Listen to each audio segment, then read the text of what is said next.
والصلاة والسلام على سيد الأنبياء والمرسلين. قال الله تعالى وتبارك في القرآن المجيد والفرقان الحميد: يا أيها الذين آمنوا اتقوا الله وابتغوا إليه الوسيلة وجاهدوا في سبيله لعلكم تفلحون. صدق الله العظيم.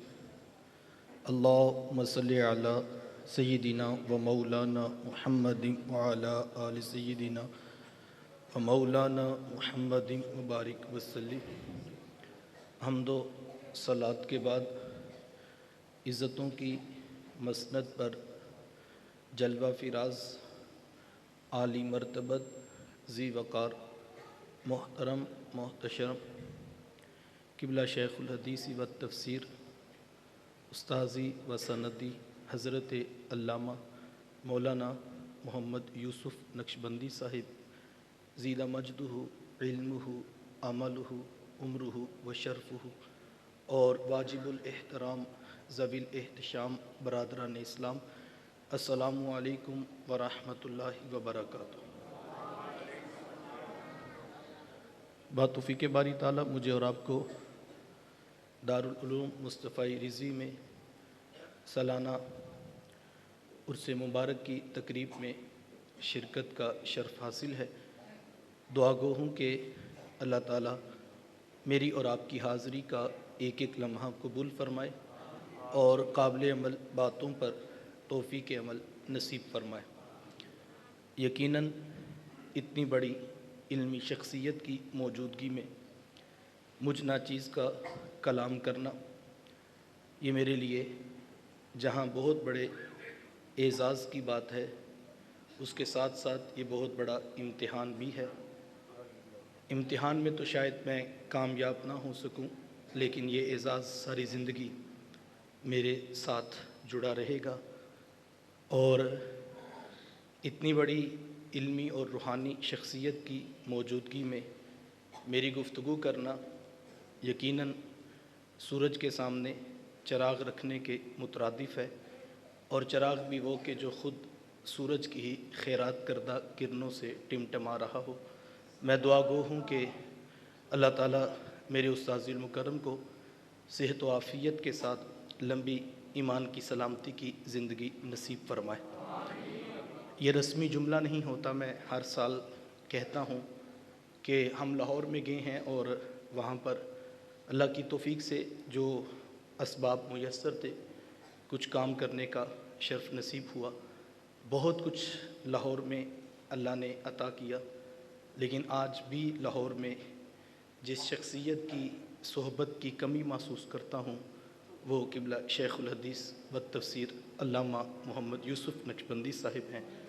اور میں اپنے ہم مکتب طلباء کرام کو کہنا چاہوں گا، تم بڑے خوش قسمت ہو. مجھے بھی باہر سے تمہیں دیکھ کر رشک آ رہا تھا کہ تم خوش قسمت ہو کہ بہتے ساغر کے بالکل قریب تم بیٹھے ہو.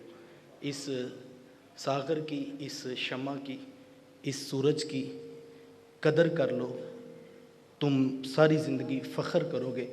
وہ کیا کہا تھا، آنے والی صدیاں تم پہ ناز کریں گی اے لوگو. شاعر ذوق نے کہا تھا، آنے والی صدیاں تم پہ ناز کریں گی اے لوگو.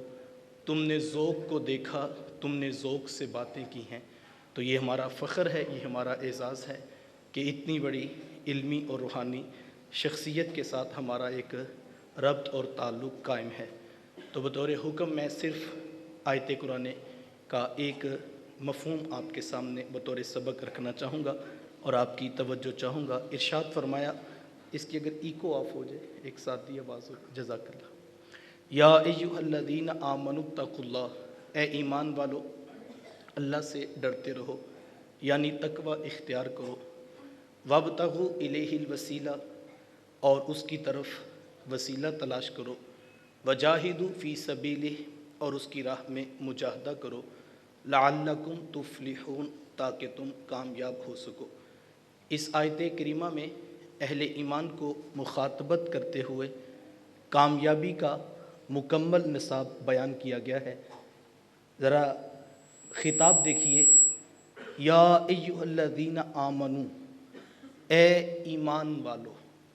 یہاں سے یہ بات سمجھ آئی کہ کامیاب وہی ہوگا جس کے ہاتھوں میں دامن رسول ہوگا، جس کے پاس حضور کا دامن نہیں، ایمان نہیں، اور وہ کبھی کامیاب نہیں ہو سکتا۔ اتقوا اللہ، اللہ سے ڈرتے رہو، یعنی تقوی اختیار کرو۔ تقوی کیا ہے؟ بعض نے کہا کہ نیکی کے کرنے کا نام تقوی ہے، تو بعض نے کہا کہ گناہوں سے بچنے کا نام تقوی ہے۔ تقوی کیا ہے؟ پوچھا گیا کہ سائل کبھی تو ایسی وادی سے گزرا ہے جہاں بہت ساری کانٹے دار جھاڑیاں ہوں؟ قال نعم، جی جناب گزرا ہوں۔ کہا پھر تو نے کیا کیا؟ کہا میں نے اپنے دامن کو سمیٹ لیا کہ کہیں کوئی کانٹے دار جھاڑی میرے دامن کو تار تار نہ کر دے۔ قال فذاک التقوی، کہا یہی تو تقوی ہے کہ بندہ دنیا سے یوں گزر جائے کہ گناہوں کا کوئی دبا اس کی چٹی روح کو میلا نہ کر سکے۔ اتنی خوبصورت زندگی گزارنے کا نام تقوی ہے۔ ایمان اور تقوی کے حکم نامہ کے بعد ارشاد فرمایا وابتغوا الیہ الوسیلہ، اور اس کی طرف وسیلہ تلاش کرو۔ وہ وسیلہ کیا ہے جس کے تلاش کرنے کا حکم نامہ دیا؟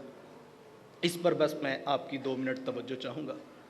بعض نے کہا کہ وسیلے سے مراد اللہ تعالیٰ کی ذات ہے، لیکن اہل علم نے اس کا رد کیا اور کہا کہ اللہ کی ذات وسیلہ نہیں، اللہ کی ذات تو مقصود ہے۔ وسیلہ وہ ہوتا ہے جس کے ذریعے مقصود کو حاصل کیا جاتا ہے۔ آپ چھت پہ جانا چاہتے ہیں تو جو سیڑھی کا رستہ اختیار کریں گے وہ وسیلہ ہے۔ اللہ کی ذات مقصود ہے، اللہ کی ذات وسیلہ نہیں۔ لیکن بعض نے کہا کہ وسیلے سے مراد اعمال صالحہ ہے، اور یہ معقول بات ہے اور شریعت کے ضابطے کے مطابق ہے۔ یقیناً نیکیاں اللہ کے قرب کا وسیلہ بنتی ہیں، بلکہ انسان نیکی کرتا ہی اس لیے ہے کہ مجھے اللہ کی رضا اور اس کا قرب نصیب ہو۔ اور بعض اوقات ایسا بھی ہوتا ہے کہ حالت کفر میں کیا ہوا کوئی اچھا کام انسان کی ہدایت کا سبب بن جاتا ہے۔ یعنی اچھا کام، اعمال صالحہ، نیکی کا عمل اگر حالت کفر میں بھی کوئی کرے، اللہ تعالیٰ اس کو بھی اس کی جزا دنیا میں ضرور دیتا ہے۔ فرزدق شاعر کا دادا حضور علیہ السلام کی خدمت میں حاضر ہوا اور اس نے آ کر عرض کیا کہ حضور میں 70 زندہ درگور ہوتی ہوئی بیٹیوں کو ان کے ظالم باپوں کے ہاتھوں سے چھڑایا ہے۔ چونکہ میں ایک شاعر تھا اور شاعر کا دل نرم ہوتا ہے، جب کوئی باپ اپنی بیٹی کو گڑھا کھود کے دفن کرنے لگتا تو میں باپ بیٹی کا پیار بیان کر کے ذبح ہوتی ہوئی گڑھے میں دفن ہوتی ہوئی بیٹی کو چھڑا لیتا۔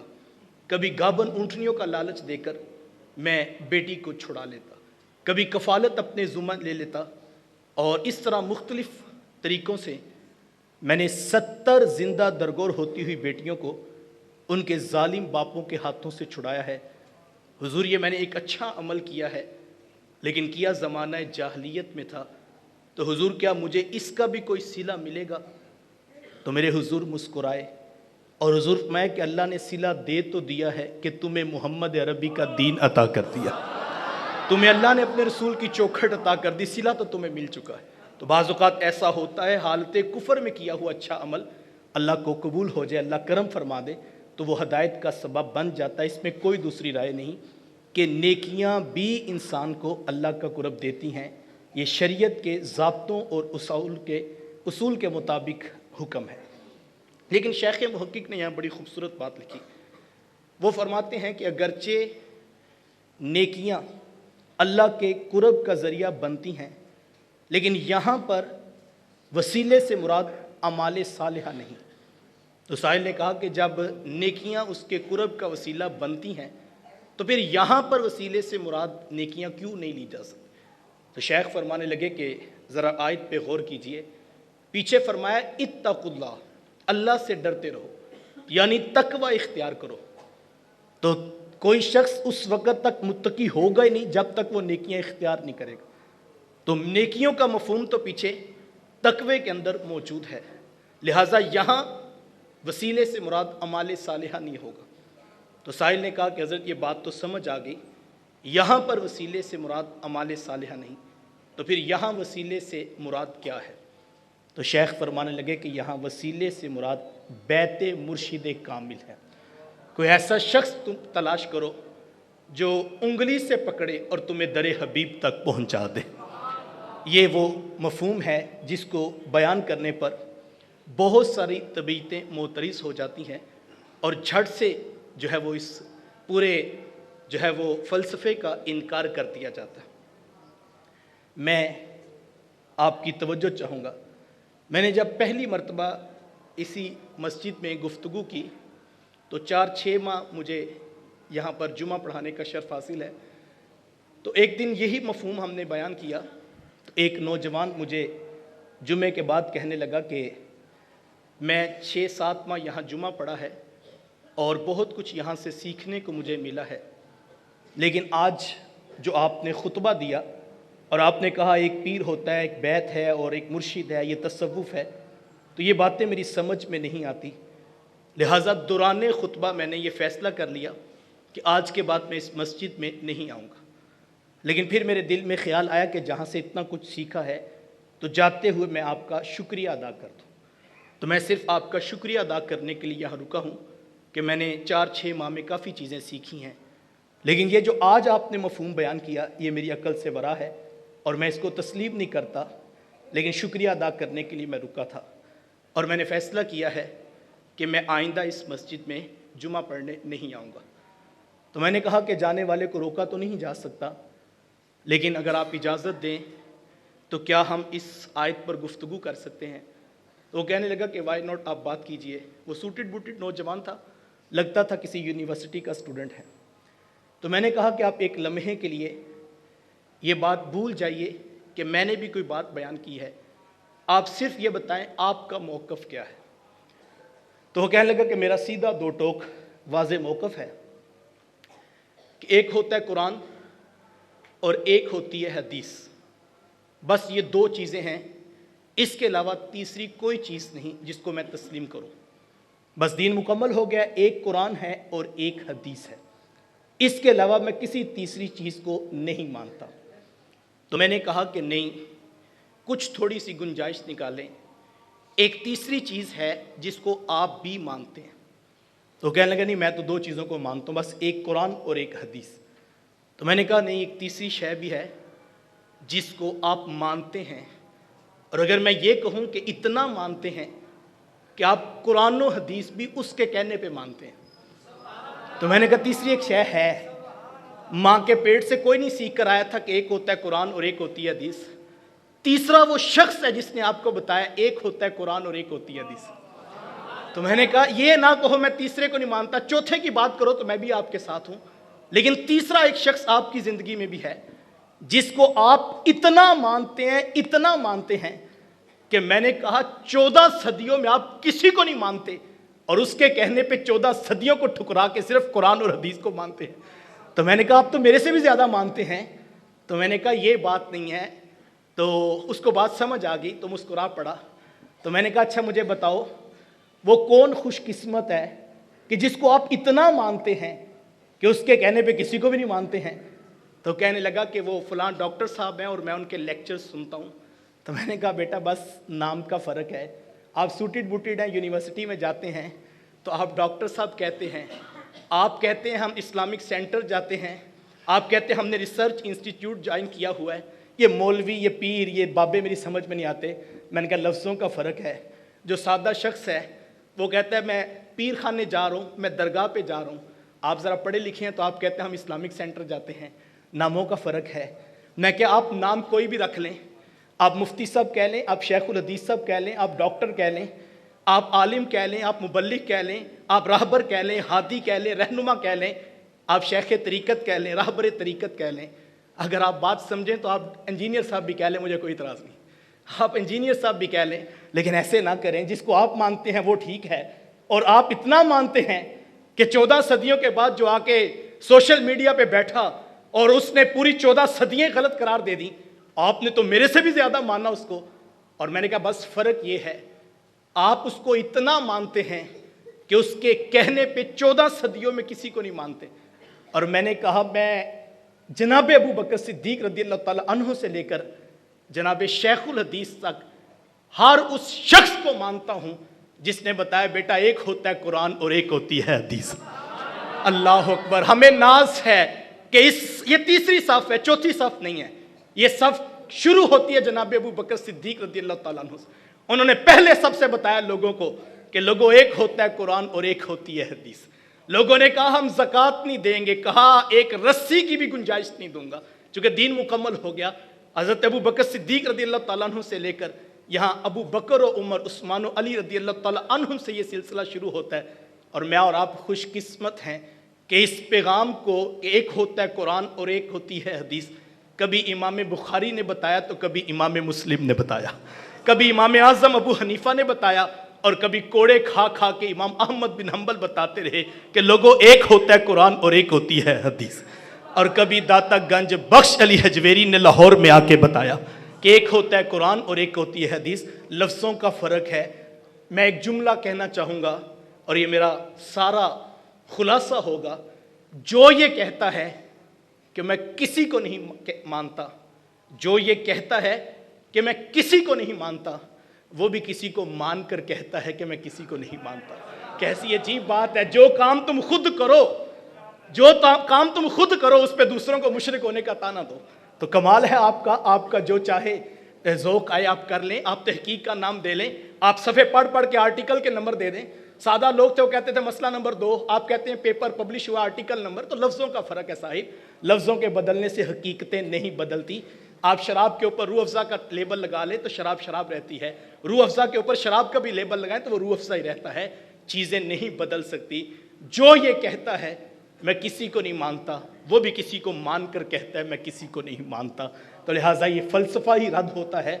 تو سوال یہ نہیں تھا، توجہ چاہوں گا، بحث یہ نہیں ہونی چاہیے تھی کہ وسیلہ ہونا چاہیے کہ نہیں، سوال یہ نہیں ہونا چاہیے تھا کہ پیر ہونا چاہیے کہ نہیں، سوال یہ نہیں تھا کہ مفتی صاحب ہونے چاہیے کہ نہیں، سوال یہ نہیں تھا کہ ڈاکٹر صاحب ہونے چاہیے کہ نہیں، سوال یہ نہیں تھا کہ انجینئر ہو یا نہیں، سوال یہ تھا وہ وسیلہ کیسا ہو جو انگلی سے پکڑے در حبیب تک پہنچا دے۔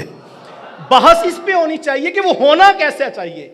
سوال تو یہ بنتا ہے کہ وہ ہو کیسا، کہ جس کی ایک نگاہ ہو دل کا ٹوٹا ہوا تعلق عرش کے رحمان سے جڑ جائے، وہ ہونا کیسے چاہیے، اس پہ بحث ہونی چاہیے۔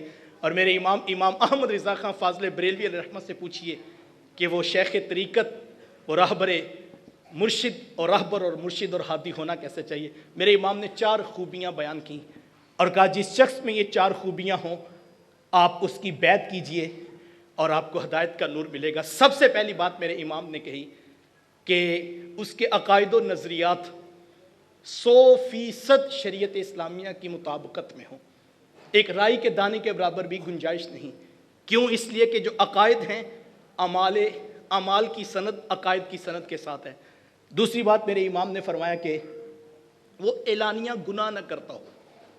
کیوں؟ اس لیے حضرت مجدد الف ثانی علیہ رحمہ فرماتے ہیں کہ جو مرید ہوتا ہے اس نے فقہ اپنے شیخ کے عمل سے سیکھنی ہوتی ہے، اور اگر یہ اعلانیہ گناہ کرتا ہے تو معاذ اللہ کہیں وہ گناہ کو دین نہ سمجھ بیٹھے۔ تیسری بات میرے امام نے کہی کہ اس کا سلسلہ طریقت بغیر کسی انقطاع کے در حبیب تک پہنچتا ہو۔ اور چوتھی بات ارشاد فرمائی وہ اتنا سکہ عالم ہو، اس بات پر توجہ چاہوں گا کہ وہ عربی کتب پڑھ کر اس سے مسائل شریعہ کا استنباط کر کے اپنے پاس بیٹھنے والوں کو سکھانے کی اہلیت بھی رکھتا ہو، یعنی وہ عالم دین اتنا پختہ ہو کہ وہ لوگوں کو دین سکھا سکے۔ یہ 4 خوبیوں والا مل جائے تو لوگ کہتے ہیں ہاتھ نہیں چومنا چاہیے، میں کہتا ہوں کوئی ملے تو دل کرتا ہے دل کاٹ کے اس کے قدموں میں ڈالتے ہیں، کوئی ملے تو صحیح۔ اچھا پیر مل گیا، میں بات مکمل کر دوں، پیر مل گیا، مرشد مل گیا، ہادی مل گیا، راہبر مل گیا، نام کوئی رکھ لیے، نام سے فرق نہیں پڑتا، لیکن اگلا سوال ہے کیا وہ مل جائے تو انسان کامیاب ہو جاتا ہے؟ قرآن کی آیت پھر بھی مکمل نہیں ہوئی۔ تمہیں مرشد مل گیا تم خوش ہوئے، پیر مل گیا بیعت ہو گئی، آستانہ مل گیا، بہت بڑی نسبت مل گئی، آیت مکمل نہیں ہوئی۔ کہا اب احتیاط کرنا، اب تمہیں مرشد بھی مل گیا، تقوی بھی مل گیا، ایمان بھی مل گیا، اب سب کچھ نہیں ہو گیا، وجاہدوا فی سبیلی، اب اس کی راہ میں مجاہدہ شروع کر دو۔ پہلے 5 نمازیں پڑھتے تھے، اب تہجد بھی پڑھنا، تاکہ تمہیں اب ایک ایسا شخص ملا دیا ہے جو تمہیں اللہ اور اس کے رسول کے قرب کی منزل دکھائے گا۔ کہا یہ چوتھا جب عمل پورا ہوگا تمہیں مبارک ہو، لعلکم تفلحون، تم کامیاب ہوگے۔ اللہ کی بارگاہ میں دعا گو ہوں، اللہ مجھے ٹوٹے لفظوں میں، بکھرے جملوں میں گنبد خضرا کے مکین کے قدموں کی خیرات ڈال کر کسی کے من میں چراغاں کر دے۔ وآخر دعوانا